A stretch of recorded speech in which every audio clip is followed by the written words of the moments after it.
রাজ্যের নতুন ওবিসি তালিকায় স্থগিতাদেশ দিয়ে দিল কলকাতা হাইকোর্ট। আর এর জেরে কলেজ বিশ্ববিদ্যালয় ভর্তি, চাকরি সহ একাধিক ক্ষেত্রে জটিলতার আশঙ্কা। 24 জুলাই ওবিসি মামলার পরবর্তী শুনানি।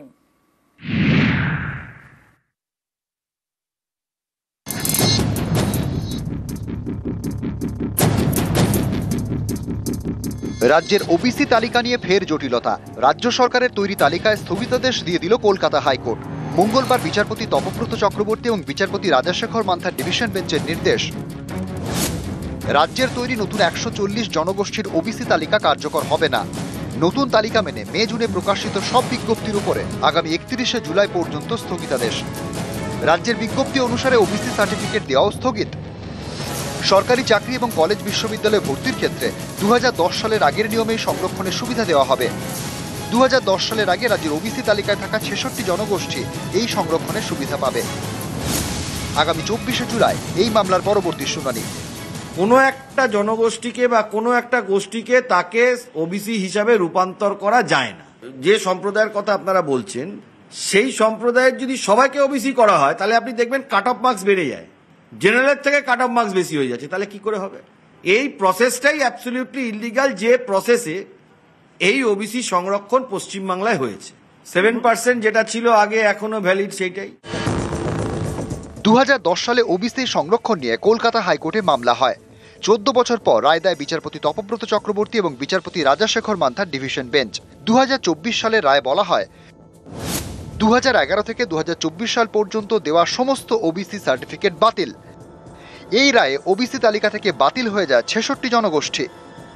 একে চ্যালেঞ্জ করে মামলা হয় সুপ্রিম কোর্টে। শীর্ষ আদালত কিন্তু হাইকোর্টের রায় স্থগিতাদেশ দেয়নি।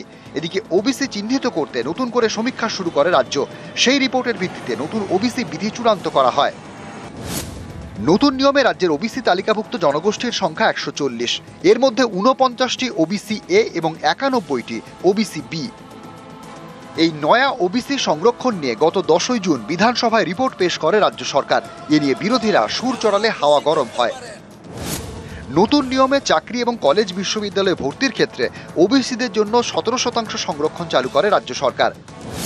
এদিনের হাইকোর্টের নির্দেশে এই সংরক্ষণ কমে দাঁড়ালো 7%, 2010 সালের আগে যেমনটা ছিল। সোমবার অনলাইনে নিয়োগের আবেদন চালু করেছে এসএসসি। নতুন নিয়মে সংরক্ষণের পথে এগোচ্ছিল কমিশন। একইভাবে কলেজে ভর্তির ক্ষেত্রেও সংরক্ষণ রেখেছে শিক্ষা দপ্তর। মঙ্গলবার থেকেই কলেজে ভর্তির আবেদন শুরু হয়েছে, আর এদিনই হাইকোর্টের নির্দেশ।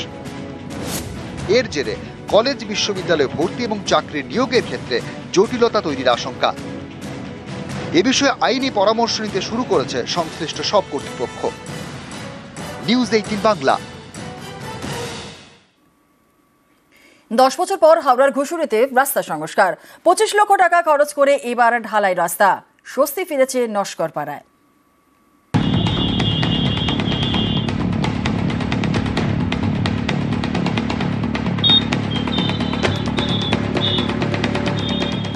হাওড়া পুরসভার 1 নম্বর ওয়ার্ড ঘুষুরি নস্করপাড়া।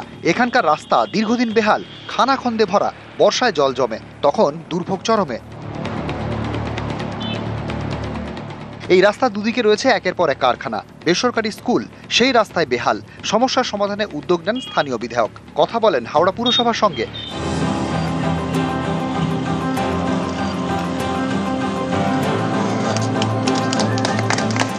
এরপরেই ঘুষুরি নস্করপাড়ায় রাস্তা সংস্কারের জন্য 25 লক্ষ টাকা বরাদ্দ করা হয়। তৈরি হয়েছে 2 কিলোমিটার ঢালাই রাস্তা।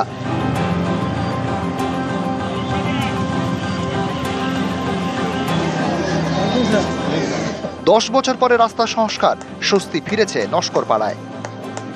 এত অবস্থা খারাপ ছিল যে এখানে সবসময় অ্যাক্সিডেন্ট হতো। যখন তখন টোটো উল্টে যাচ্ছে, স্কুলের বাচ্চারা যাতায়াত করতে অসুবিধা হচ্ছে। এই রাস্তাটা তৈরি হয়েছে, এখন আমরা খুব ভালো লাগছে, খুব উপকৃত, খুব খুশি আমরা এখানে। আমাদের তো এইখানে আমরা থাকি, অত জল হয়ে যেত, কারণ খুব ভালো কাজ হয়েছে। হেঁটে যেতে পারতো না আগে, এখন তো খুব ভালো হয়ে গেছে। यहाँ पे पूरा पानी जम जाता था, जिसके वजह से हमारे पढ़ाई मिस हो रहा था और हमें बहुत प्रॉब्लम हो रहा था स्कूल आने में जाने में। এর থেকে বড় আনন্দ, এর থেকে খুশি কিছু হতে পারে না। এই রাস্তাটা এমন একটা কন্ডিশনের মধ্যে ছিল, রাস্তাটা কোনো মতে করা যাচ্ছিল না, এবং রাস্তাটা আজকে হয়ে গেল, আর কোনো প্রবলেম হবে না।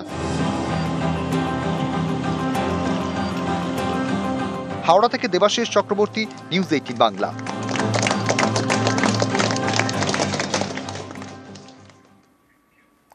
রাস্তা তৈরির জন্য চাষের জমি দেন, আর সেই জমিতে 600 মিটার ঢালাই রাস্তা তৈরি।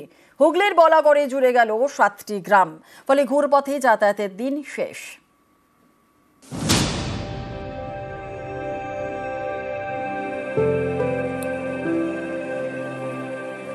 চাষের জমির ওপর দিয়ে তৈরি হয়েছে রাস্তা। এই রাস্তা তৈরির জন্য জমি দিয়েছেন বেশ কয়েকজন বাসিন্দা। হুগলির বলাগড়ে সিজা কামালপুর গ্রাম পঞ্চায়েত। এখানে দীর্ঘদিন রাস্তার সমস্যা। স্কুল, পঞ্চায়েত, অফিস, বাজার যেতে হয় ঘুরপথে 6 নম্বর রাজ্য সড়ক ধরে, কারণ শর্টকাট রাস্তা নেই। বাধা চাষের জমি।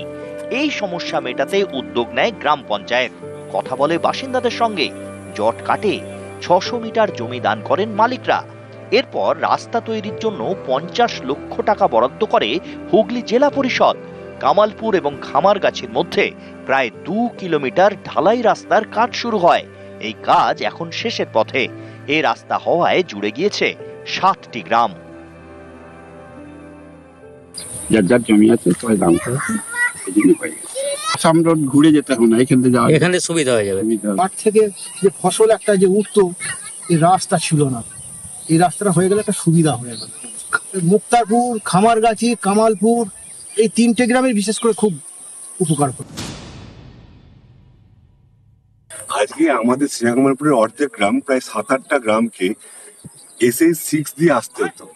সেই রাস্তার দূরত্বটাও কমলো এবং এই রাস্তাটা হওয়ার ফলে সব থেকে যেটা খামারগাছি হাই স্কুলের যে বাচ্চা পড়ুয়ারা যে SH6 ধরে স্কুলে যেতে হতো, সেটা তাদের আর যেতে হবে না। কারণ মানুষ তো মারাত্মকভাবে সহযোগিতা করেছে। যেটুকুনি জায়গা আমরা পেয়েছি, অনেক জায়গায় জমি অ্যাকোয়ার করতে হয়েছে, তারা সম্পূর্ণভাবে তারা পঞ্চায়েতের পাশে এসে দাঁড়িয়েছে। হুগলি থেকে সোমনাথ ঘোষ, নিউজ 18 বাংলা। কারণ এই মুহূর্তে বাংলা জুড়ে বর্ষা মঙ্গল। গতকালই দক্ষিণবঙ্গে ঢুকে গিয়েছে বর্ষা। নিম্নচাপের হাত ধরেই দক্ষিণবঙ্গে বর্ষা। আরও একবার আপনাদের জানাই, বাংলা জুড়ে বর্ষা মঙ্গল। গতকালই দক্ষিণবঙ্গে ঢুকেছে বর্ষা। নিম্নচাপের হাত ধরেই দক্ষিণবঙ্গে বর্ষা, এবং আগামী 7 দিন দক্ষিণবঙ্গে বৃষ্টির পূর্বাভাসও রয়েছে। গতকাল থেকেই বৃষ্টি হচ্ছে। বাংলা জুড়ে বর্ষা মঙ্গল। গতকালই দক্ষিণবঙ্গে ঢুকে গিয়েছে বর্ষা এবং নিম্নচাপের হাত ধরেই দক্ষিণবঙ্গে বর্ষা। আগামী 7 দিন দক্ষিণবঙ্গে বৃষ্টির পূর্বাভাস রয়েছে। কোথায় কোথায় ভারী বৃষ্টি হবে, কোন কোন জেলাতে ভারী বৃষ্টির পূর্বাভাস রয়েছে, হাওয়া অফিস কি বলছে অবশ্যই জানবো। কিন্তু যে খবর আপনাদের জানাচ্ছিলাম যে বাংলা জুড়ে এই মুহূর্তে বর্ষা মঙ্গল, গতকালই দক্ষিণবঙ্গে ঢুকে গিয়েছে বর্ষা। হাওয়া অফিস কি বলছে, অর্থাৎ এই বর্ষা ঢুকে যাবার পর কোন কোন জেলায় ভারী বৃষ্টি হতে পারে, আপডেট নেব। আমাদের সঙ্গে রয়েছেন আমাদের প্রতিনিধি বিশ্বজিৎ সাহা। সরাসরি চলে যাব বিশ্বজিতের কাছে।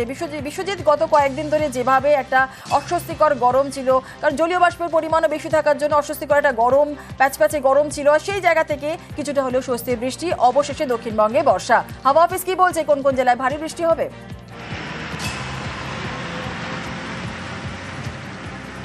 দেখো, মেঘলা আকাশ এবং বৃষ্টি কিছুটা স্বস্তি এনেছে, তবে বৃষ্টি না হলে কিন্তু জলীয় বাষ্প প্রচুর পরিমাণে রয়েছে। ন্যূনতম 90% উপর জলীয় বাষ্প এই মুহূর্তে রয়েছে, কারণ একদিকে নিম্নচাপ যেমন রয়েছে, তেমনি মৌসুমি অক্ষরেখা গতকালই ঢুকে গেছে একদম বঙ্গ জুড়ে এখন বর্ষা। আর তার ফলে যে জলীয় বাষ্প রয়েছে তাতে বৃষ্টি না হলে কিন্তু একটু অস্বস্তি হবে। তবে তাপমাত্রা খুব বেশি না থাকায়, অর্থাৎ যে বৃষ্টি হচ্ছে এবং মেঘলা আকাশ, যখনই রোদ উঠবে তখন এই অস্বস্তিটা বাড়বে। তবে আজও ভারী থেকে অতি ভারী বৃষ্টির, চরম বৃষ্টির পূর্বাভাস বা সতর্কতা রয়েছে। বেশ কিছু জেলাতে অতি ভারী বৃষ্টি 200 মিলিমিটারের বেশি বৃষ্টি হওয়ার আশঙ্কা রয়েছে। সেই জেলাগুলির মধ্যে রয়েছে পশ্চিম মেদিনীপুর এবং পশ্চিম বর্ধমান, পুরুলিয়া, বাঁকুড়া। এই 4 জেলাতে চরম বৃষ্টি বা প্রবল বৃষ্টির আশঙ্কা রয়েছে 2-1 পশলা।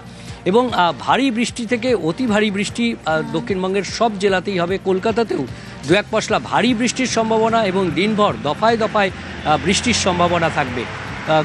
কলকাতার পাশাপাশি হাওড়া এবং হুগলিতে অতি ভারী বৃষ্টি 2-1 পশলা হতে পারে, তার সতর্কতা রয়েছে। বেশ। দক্ষিণ 24 পরগনায় যেমন প্রবল বৃষ্টির সম্ভাবনা, তেমনি উত্তর 24 পরগনাতেও ভারী বৃষ্টির সম্ভাবনা, অর্থাৎ দক্ষিণবঙ্গ জুড়েই ভারী থেকে একেবারেই এবং বিশ্বজিৎ, 4 জেলায় দক্ষিণবঙ্গে তো বর্ষা ঢুকেই গিয়েছে, সেই কারণেই ভারী বৃষ্টির প্রবল সম্ভাবনা রয়েছে, যেমনটা তুমি বলছিলে। আপাতত ধন্যবাদ বিশ্বজিৎ। আর একটু এবার উত্তরবঙ্গের দিকেও নজর রাখবো, কারণ উত্তরবঙ্গেও দিনভর ভারী বৃষ্টির সম্ভাবনা রয়েছে। নাগারে বৃষ্টি দার্জিলিং কালিম্পংয়ে। আর কি বলছে হাওয়া অফিস, আপডেট নেব। মালদা, উত্তর দিনাজপুরে ভারী বৃষ্টি। উত্তরবঙ্গে ভারী বৃষ্টির সতর্কতা আজ, কাল ভারী বৃষ্টি হবে, বিক্ষিপ্তভাবেও বৃষ্টির সম্ভাবনা রয়েছে। আর কি বলছে হাওয়া অফিস সকাল থেকে, বা কি ছবি রয়েছে সেখানকার? পার্থ রয়েছে, আরো বিস্তারিত বলবে পার্থ। একেবারে তাই, আজও কিন্তু দিনভর ভারী বৃষ্টির পূর্বাভাস হচ্ছে উত্তরবঙ্গে, বিশেষ করে দার্জিলিং, কার্শিয়াং, কালিম্পংয়ের উঁচু পার্বত্য এলাকা তো বটেই, সমতলেরও কিন্তু বেশ কয়েকটি জেলায় কিন্তু ভারী বৃষ্টি পূর্বাভাস। এবং সকাল থেকে আকাশ মেঘলা রয়েছে। গতকাল রাতেও বেশ কয়েক জেলায় বৃষ্টি হয়েছে, ইসলামপুর থেকে শুরু করে কোচবিহার, আলিপুরদুয়ার থেকে শুরু করে শিলিগুড়ি, সর্বোচ্চ কিন্তু রাতভর বৃষ্টি হয়েছে এবং সকাল থেকে আকাশ কিন্তু মেঘলা রয়েছে। এবং গতকাল আমরা দেখেছি দুপুরের পর থেকে কিন্তু ঢেলে বৃষ্টি নেমেছে উত্তরবঙ্গের বিভিন্ন জেলায়। আজও কিন্তু সেই দিনভর বৃষ্টির পূর্বাভাস, ভারী বৃষ্টির পূর্বাভাস থাকছে। অন্যদিকে মালদা থেকে শুরু করে উত্তর দিনাজপুরের রায়গঞ্জ, সেখানেও কিন্তু সকাল থেকে আকাশ মেঘলা রয়েছে এবং দুপুরের পর থেকে কোথাও মাঝারি, কোথাও ভারী বৃষ্টির পূর্বাভাস রয়েছে। স্বাভাবিকভাবেই উত্তরের জেলাগুলোতে কিন্তু জেলা প্রশাসনের কর্তারা যথেষ্ট সতর্কতা জারি করেছে, বিশেষ করে নদী সংলগ্ন এলাকায়। বেশ, একেবারে ধন্যবাদ পার্থ।